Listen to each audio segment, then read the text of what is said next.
그래서 이제 46절부터는 2편 1장의 이야기를 시작한다는 거죠. 특별히 여기에서는 현존재의 전체 존재를 존재론적으로 파악하고 규정하는 이야기를 하고 있습니다. 현존재의 전체 존재 이야기를 한다는 거죠.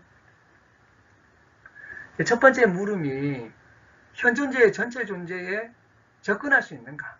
현존재를 전체 존재에서 접근할 수 있는가? 묻는다는 거죠. 이게 불가능해 보인다는 겁니다. 전체로서 현존재를 볼 수 없다는 거예요. 이것이 이제 불가능해 보인다는 문제로부터 이 전체라고 하는 것을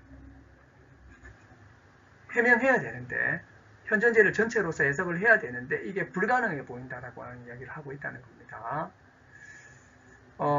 염려라고 하는 것이 그 의미상 전체 존재하고 모순된다는 거예요.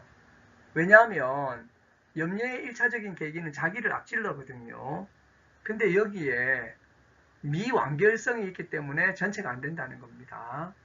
그래서 항상 비전체라는 거죠. 비전체. 현존재가 이렇다는 겁니다. 항상 비전체라고 한다는 것입니다. 왜냐하면 현존재는 완결되면 그는 더 이상 있지 않은 것이 된다는 거죠. 자, 현존재가 살다가 사는 과정에서는 항상 비전체예요. 항상 미완결입니다. 그리고 이제 완결에 도달하게 되면 현존재는 죽는다는 거죠. 그러니까 이제 죽기 전까지는 언제나 미완결이고, 죽고 나면 현존재가 끝나기 때문에 더 이상 있지 않은 것이 된다는 거죠. 이렇게 되니까 결국에는 전체로서 이렇게 파악하는 것이 불가능해 보인다라고 하는 문제를 이야기하고 있다는 것입니다. 자, 그래서 현존재는 존재로서 있는 한 자신의 전체에 이르지 못하게 된다라고 하는 이러한 그 문제를 여기서 제기하게 됩니다. 그리고 이제 전체를 획득하면 더 이상 존재자로서 경험될 수 없다는 거죠. 그래서 전체를 불가능하다고 이야기하는 이유는 인식 능력 때문에 그런 것이 아니라 현존재의 존재가 그렇다는 것입니다. 존재하는 동안에는 항상 미완결적이고 그리고 이제 완결되면 더 이상 존재하지 않고 이런 이야기를 하고 있다는 거죠. 그래서 이제 하이데거는 염려에서 자기를 앞질러라고 하는 이런 계기를 진정으로 실존론적 의미로 파악했는가? 1편에서는 이렇게까지 안 나갔다는 거죠. 그래서 이것을 종말과 전체성이라고 하는 견지에서 다시 한번 분석해야 된다라고 이야기하면서 자신의 탕부를 한 걸음 더 진행시켜 나가는 것이라고 볼 수가 있겠습니다. 자, 그래서 제2편 1장의 구성을 이야기하고 있습니다.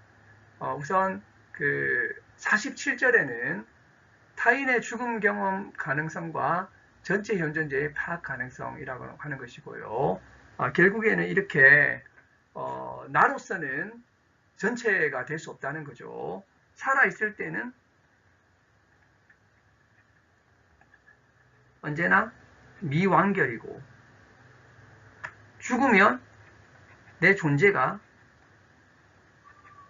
사라지게 되니까 그럼 전체를 확보하지 못한다는 거죠. 그럼 어떻게 해야 되느냐? 타인의 죽음이라고 하는 것을 보면서 전체 현존재를 파악하는 문제가 나오게 된다라고 하는 것입니다. 타인의 죽음이 전체에 대해서 뭔가를 알려줄 수는 있죠. 하지만 이것도 진정한 것은 아니라고 하는 것입니다. 그리고 제 48절에는 미완과 종말과 전체성이라고 하는 문제를 다루고요.